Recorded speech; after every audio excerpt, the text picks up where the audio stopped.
Hello guys, I am Ricky and your most welcome to our YouTube channel Nirmala Nirvana classes. जैसा कि जानते हैं physics चल रहा है और फिजिक्स में आज जो हम लोग देखेंगे ये देखेंगे ऑप्टिकल फाइबर, है ना। प्रकाशिक तंतु क्या होता है इसको हम लोग समझेंगे। जैसा कि आप जानते हैं कुछ दिन से हमारी मुलाकात नहीं हो रही थी, कुछ ऐसा रीजन, कुछ ऐसी दुर्घटना हो गई थी हमारे साथ। हमने कम्युनिटी टैब में ये बात बताई थी। तो चलिए आज का जो ये है मित्र, कुल कहने का मतलब ये है कि जीवन में अगला पल क्या होगा ये कोई नहीं जानता है। इसलिए जो समय मिला है, जिस समय को आप जी रहे हैं उसको अच्छे से एंजॉय कीजिए और किसी से कोई बैर, किसी से कोई घृणा ना ही रखें तो अच्छा है। क्योंकि यहाँ पर अगला पल ये सुनना, ये कहना बहुत आसान लगता है, लेकिन जब जिसके साथ गुजरता है, जिसके साथ बीतती है, कुछ ऐसी घटनाएं हो जाती है जिसमें कि आप बहुत लंबे समय का सपना देख रहे हैं और कुछ ऐसा होता है कि यहाँ पल का ठिकाना नहीं होता है, तो वो बहुत ही एक दर्दनाक मोमेंट होती है, एक हृदय विदारक घटना होती है, हृदय को विदीर्ण करने वाली घटना होती है। तो ठीक है, बस हम लोग यहीं पर ज़्यादा विषय से विषयांतर हो जाएगा। मूल रूप से बात है कि आप अपने आप को जहाँ भी हैं एक अच्छे स्वस्थ वातावरण में रखें और ये ना समझें कि यहाँ कोई लंबे समय तक शासन करने आया है, राज करने आया है। ऐसा कोई नहीं होता, कब किसकी बुलावा आ जाए ये कोई नहीं जानता। तो चलिए आज स्टार्ट करते हैं। प्रकाशिक तंतु हम लोग देख रहे थे, ऑप्टिकल फाइबर, है ना। प्रकाशिक तंतु हम लोग समझेंगे कि प्रकाशिक तंतु क्या है, इसकी बनावट को देखेंगे, इसके स्ट्रक्चर को देखेंगे और इसका यूजेज क्या क्या है इसको भी देखेंगे, इसके उपयोग को भी देखेंगे। तो सबसे पहले बनावट पर आते हैं, स्ट्रक्चर पर आते हैं कि प्रकाशिक तंतु होता क्या है।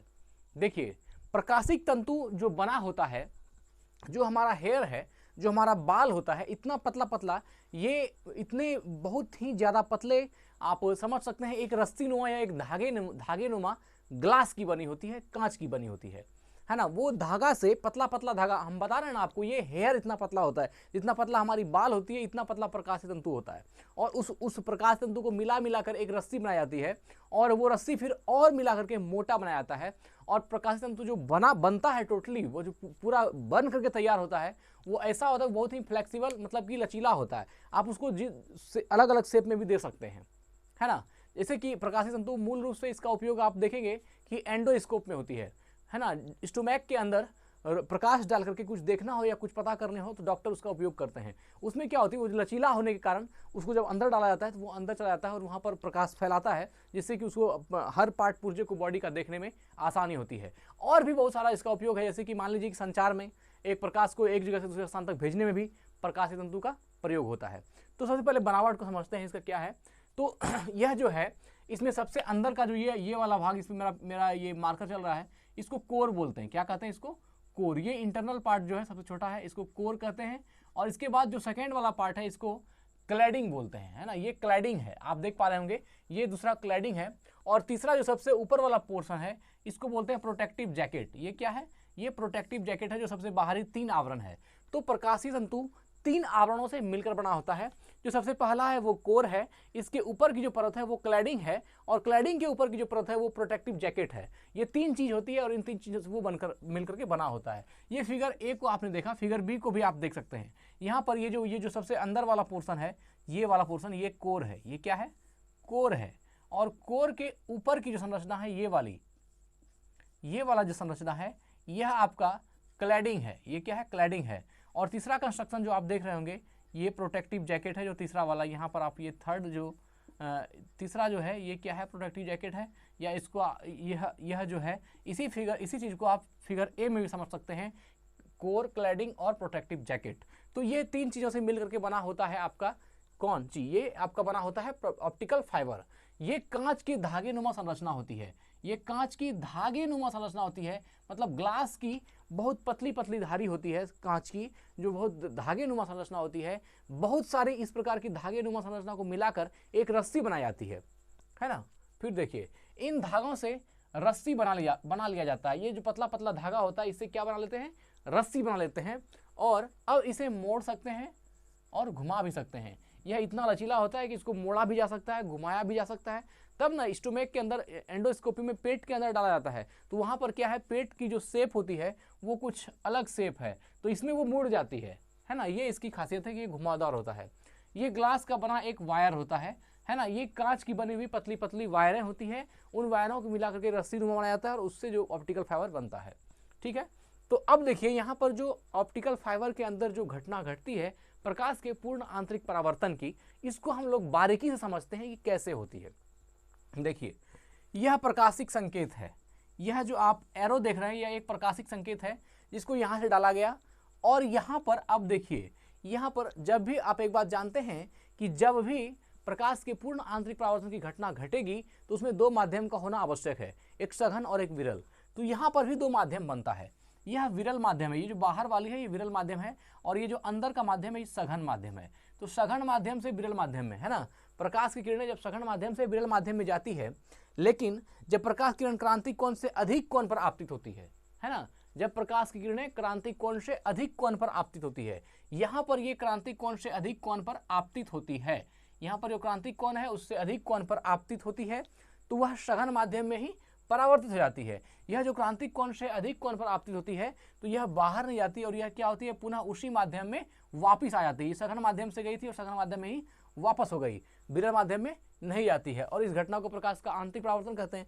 तो यहाँ पर भी क्या हो रहा है कि प्रकाश किरण क्रांतिक कोण से अधिक कोण पर आपतित हो रही है। ये जो सघन माध्यम से जाती हुई प्रकाश किरणें हैं ये क्रांतिक कोण से अधिक कोण पर आपतित हो जाती है, और इसलिए ये क्या होती है, सघन माध्यम में ही पुनः वापस आ जाती है, सघन माध्यम में ही परावर्तित होती है। ये हर जगह पर यही घटना घटती है, हर जगह हर स्टेप पर ये घटना, जहाँ जहाँ प्रकाश तरंगें टकराती है वहाँ वहाँ ये घटना घटती है।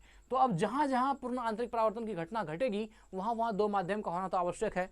तो आप देख पा रहे होंगे कि यह जो बीच में ये पॉलिश की हुई है, ये जो आप ब्लैक कलर देख रहे हैं ये पॉलिश किया हुआ है, और इसका जो बाहरी आवरण है ये विरल माध्यम है, और ये जो अंदर वाला माध्यम है ये सघन माध्यम है। तो ये रेयरर मीडियम है और ये डेंसर मीडियम है, और इसमें यहाँ क्रांतिक कोण से अधिक के कोण पर ये आपतित हो रही है, इसलिए प्रकाश के पूर्ण आंतरिक परावर्तन की घटना यहाँ पर हो रही है। इसमें ये बात तो आपको समझ में आ गई होगी कि हर जगह पर प्रकाश के पूर्ण आंतरिक परावर्तन की घटना हो रही है, क्योंकि हर जगह पर आप यह जो बाहर वाला माध्यम है ये विरल माध्यम है और अंदर वाला सघन माध्यम है। तो सघन माध्यम और विरल माध्यम दो माध्यम तो हो गया, प्रकाश के पूर्ण आंतरिक परावर्तन के लिए दो माध्यम का होना आवश्यक है, एक बात। और दूसरा बात क्या है कि इसमें जो आपका क्रांतिक कोण से अधिक होना क्या है, इसमें जो प्रकाश की किरणें है वो क्रांतिक कोण से अधिक कोण पर आपतित होती है। तो क्रांतिक कोण से अधिक कोण पर हर जगह आपतित होती है, इसलिए यह प्रकाश के पूर्ण आंतरिक परावर्तन की घटना हो जाती है। तो दो चीज चाहिए, दो माध्यम अलग अलग होना चाहिए, एक, और दूसरा क्या, वो क्रांतिक कोण से अधिक कोण पर आपतित होना चाहिए। तो ये हर जगह पर इस एंगल से, इस प्रकाशिक संकेत को इस एंगल पर छोड़ा जाता है कि हर जगह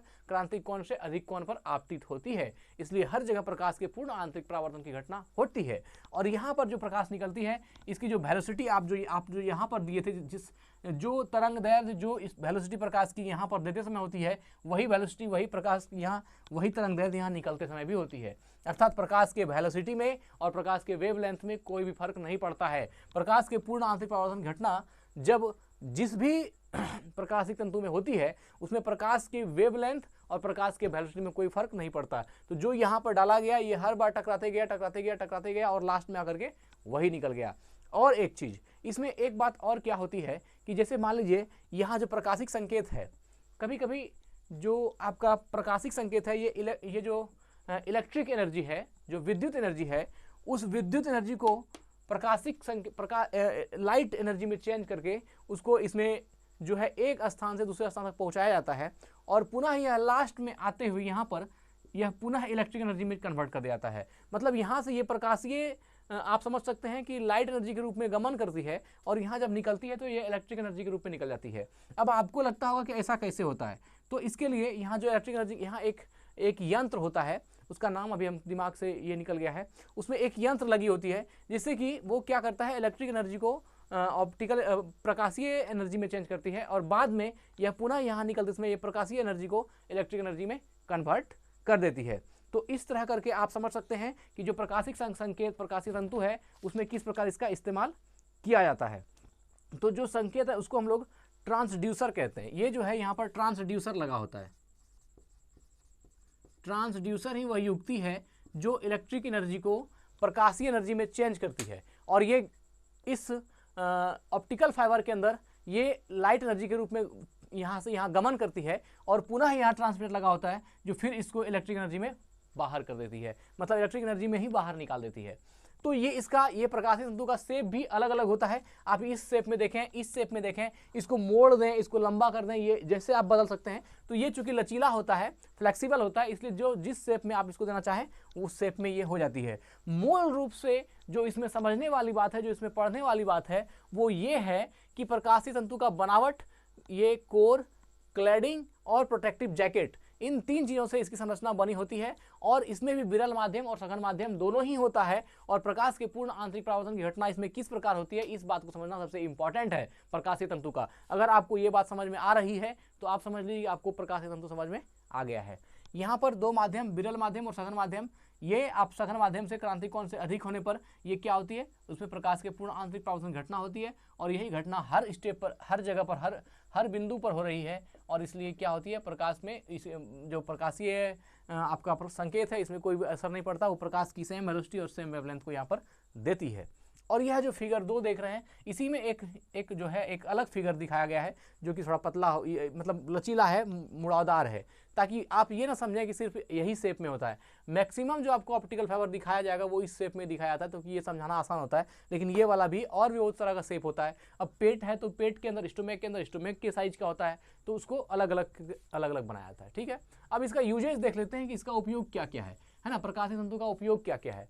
तो पहला उपयोग है प्रकाशिक संकेतों को दूर तक भेजने में, है ना, लंबी दूरी तक प्रकाशिक संकेतों को भेजना हो, अगर प्रकाशिक संकेतों को दूर तक भेजना हो तो उसके लिए भी हम लोग ऑप्टिकल फाइबर का इस्तेमाल करते हैं। ऑप्टिकल फाइबर क्या होती है, ये जो प्रकाशिक संकेत हैं इसको दूर दूर तक भेजने में काम आती है। अब देखिए मित्र कितना अच्छा बात है कि आप जो यहाँ पर प्रकाश की जो वेग है वही यहाँ भी रहती है, जो प्रकाश की वेवलेंथ यहाँ है वही यहाँ भी रहती है, अर्थात सेम प्रकाश को जो यहाँ आप दे रहे हैं वो यहाँ पहुँचा रही है। तो ये कितना अच्छा काम कर रहा है। मूल रूप से इसका मेन काम यही है कि एक जगह से जो एनर्जी है इस प्रकाश एनर्जी को दूसरी जगह हूबहू पहुँचा देना। ये बहुत बड़ी बात है और अपने आप में बहुत बड़ा खोज भी है। तो ये प्रकाशीय तंतु के रूप में, प्रकाशीय तंतु एक डिवाइस है जिससे कि इस तरह की चीज़ों को, प्रकाशीय संकेतों को दूर दूर तक भेजने में इसका इस्तेमाल किया जाता है। दूसरा है संचार में, संचार में भी इसका इस्तेमाल किया जाता है।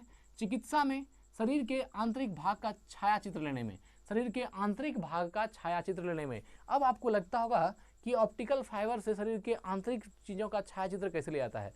तो जैसा हम समझ पा रहे हैं इसको पेट के अंदर, स्टोमेक के अंदर अगर स्टोमेक की कोई भी एनर्जी, स्टोमेक के किसी पार्ट को हमको देखना है तो ऑप्टिकल फाइबर को स्टोमेक के अंदर डाल दी जाती है, पेट के अंदर डाल जाता है और ये सुगमता से चला भी जाता है। क्यों? क्योंकि ये जो लचीला होता है इसका शेप अलग अलग होता है, तो आप जैसे उसको पेट के डालेंगे तो वो उसका अपना शेप लेकर के अंदर चला जाएगा और वहाँ पर जाके ये प्रकाश ये कर देता है। इससे क्या होती है कि जो चीज़ें वहाँ पर पेट के अंदर है वो साफ साफ दिख जाती है, क्लियरली दिख जाती है ना। उस शरीर के आंतरिक भागों का छायाचित्र आराम से दिख जाता है और ये छायाचित्र देखने में मदद करती है कौन? तो ये मदद करती है ऑप्टिकल फाइबर और इसको बोलते हैं एंडोस्कोपी। क्या बोलते हैं? एंडोस्कोपी। पेट के अंदर किसी चीज़ को देखने की जो घटना है इसको हम लोग एंडोस्कोपी कहते हैं और ये पेट के अंदर देखने में भी मदद करती है।